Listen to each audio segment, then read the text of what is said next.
CM Revanth Reddy రేపు ఉదయం దావోస్కు వెళ్లనున్నారు. ఈ నెల 20 నుంచి 22 వరకు రేవంత్ దావోస్లో పర్యటించనున్నారు. వరల్డ్ ఎకనామిక్ ఫోరం వార్షిక సదస్సు 2025లో సీఎం పాల్గొంటారు. గతేడాది పర్యటన సందర్భంగా 40,000 కోట్ల పెట్టుబడులను ప్రభుత్వం ఆకర్షించింది.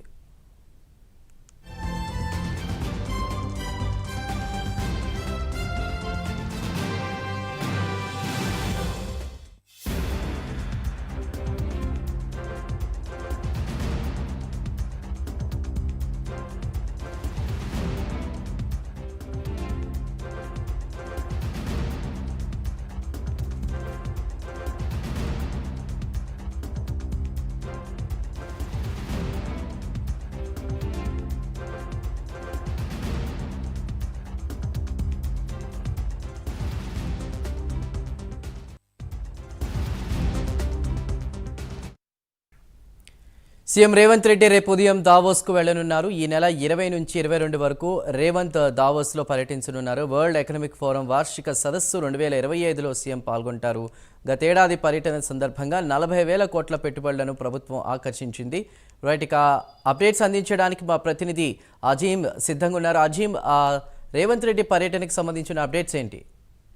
సీఎం రేవంత్ రెడ్డి ఇప్పటికే విదేశీ పర్యటన వెళ్ళేటువంటి మనకు తెలుసు. అయితే సింగపూర్ లో సీఎం రేవంత్ రెడ్డి పర్యటన కొనసాగుతుంది. ఈ రోజు కూడా సీఎం రేవంత్ రెడ్డి ఏదైతే సింగపూర్ లోనే తన పర్యటన కొనసాగిస్తారు. అయితే రేపు ఉదయం ఏదైతే 20వ తేదీ ఉదయం దావోస్ ఏదైతే సీఎం షెడ్యూల్ అక్కడికి చేరుకుంటుంది. 20 నుంచి 22వ తేదీ వరకు కూడా వరల్డ్ ఎకనామిక్ ఫోరం వార్షిక సదస్సు 2025లో సీఎం రేవంత్ రెడ్డి పాల్గొంటారు. పెట్టుబడులే గమ్యస్థానంగా తెలంగాణ ప్రపంచానికి మరియు పరిచయం చేసే విధంగా దావోస్ పర్యటన రాష్ట్ర ప్రభుత్వం అత్యంత ప్రాధాన్యత భావిస్తుంది. సో ఈ నేపథ్యంలో సీఎం రేవంత్ రెడ్డి పర్యటన చాలా కీలకంగా మారింది. ఎందుకంటే పెట్టుబడుల ప్రాధాన్యతగా వెళ్లారు. గత ఏడాది కూడా దావోస్ పర్యటన సందర్భంగా రాష్ట్రానికి సుమారు 40,000 కోట్ల పెట్టుబడులు ప్రభుత్వం తీసుకొచ్చిందనేది గతంలోనే ఏదైతే ప్రభుత్వం చెప్పుకొచ్చింది. అది అప్పుడు సీఎం తొలి పర్యటనలోనే 40,000 కోట్లు తీసుకొచ్చిందనే ఒక ప్రధాన అంశంగా మనం చెప్పుకోవచ్చు. అయితే ఈసారి అంతకు మించి పెట్టుబడుల లక్ష్యంగా తమ పర్యటన కొనసాగుతుందని ముఖ్యమంత్రి రేవంత్ రెడ్డి ఇటీవల అధికారులతో ఏదైతే సమీక్షలు కూడా వెల్లడించడం కూడా జరిగింది. సో ఈ నేపథ్యంలో చూసుకున్నట్లయితే రాష్ట్ర ప్రభుత్వం అనుసరిస్తున్న విధానాలు,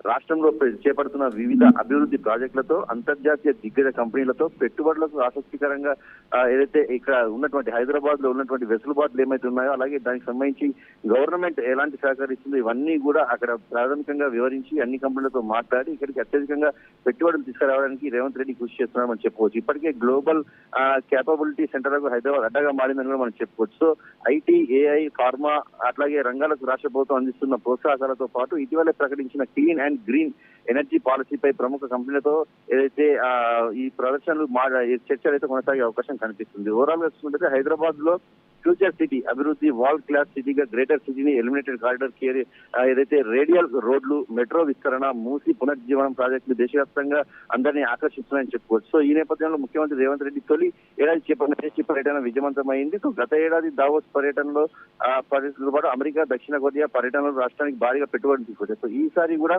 రేవంత్ రెడ్డి విదేశీ పర్యటన ఖచ్చితంగా ఎక్కువ స్థాయిలో ఏదైతే పెట్టుబడులు తీసుకొచ్చే అవకాశం ఉందని కూడా ఏదైతే చర్చ జరుగుతుంది. సో ఈ నేపథ్యంలో సింగపూర్ లో జరిగినటువంటి ఏదైతే పర్యటనలో భాగంగా కూడా అక్కడ జరిగినటువంటి యూనివర్సిటీకి సంబంధించినటువంటి ఒక ఎంఓయూ కూడా ఏదైతే రేవంత్ రెడ్డి అలాగే అక్కడికి వెళ్ళినటువంటి శ్రీధర్ బాబు అలాగే ఐటీ శాఖకు సంబంధించినటువంటి ఉన్నతాధికారులు అందరూ కూడా వెళ్ళి ఏదైతే ఎంఓయూ కూడా చేసుకోవడం జరిగింది. అలాగే వివిధ కంపెనీలకు సంబంధించినటువంటి వారితో చర్చలు కూడా జరపడం జరిగింది. సో అలాగే దీంతో పాటు సంబంధించినట్టయితే సింగపూర్ లో ఏదైతే హైదరాబాద్ ఏఐ అధికారితో అత్యున్నత డేటా సెంటర్ సంబంధించినటువంటి 3,500 కోట్ల పెట్టుబడులకు కూడా సింగపూర్ లో ఒప్పందం కూడా చేసుకోవడం జరిగింది. సో ఓవరాల్ గా సీఎం రేవంత్ రెడ్డి పర్యటన విదేశీ పర్యటన ఆసక్తికరంగా మారిందని చెప్పుకోవాలి. ఎందుకంటే గత ఏడాది అంటే ఫస్ట్ టైం రేవంత్ రెడ్డి ఏదైతే విదేశీ పర్యటనకు వెళ్ళినప్పుడు సీఎం హోదాలో 40,000 కోట్ల పెట్టుబడులను రాష్ట్రానికి తీసుకొచ్చారు. సో ఆ సమయంలో బీఆర్ఎస్, కాంగ్రెస్ నేతల మధ్య మాట్లాడడం కూడా జరిగింది. గత 10 ఏళ్లలో కూడా బీఆర్ఎస్ ప్రభుత్వం ఏ రోజు కూడా ఈ పెట్టుబడులు తీసుకురాలేదని కూడా చెప్పుకుంటూ రావడం జరిగింది. దానికి సంబంధించి ఈ వచ్చిన ఏడాదిలోనే మొదటి పర్యటనలోనే ఏదైతే కాంగ్రెస్ ప్రభుత్వం సీఎం రేవంత్ రెడ్డి తీసుకొచ్చిన పెట్టుబడులు, దానికి సంబంధించిన వివరాలు,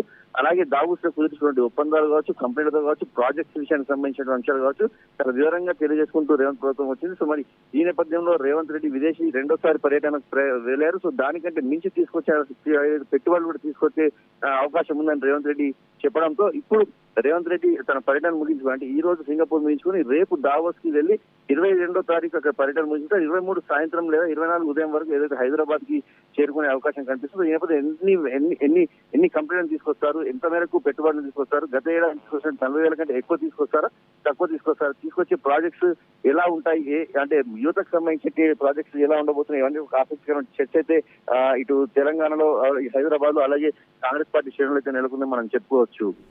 రైట్ అజీమ్, థ్యాంక్ యూ.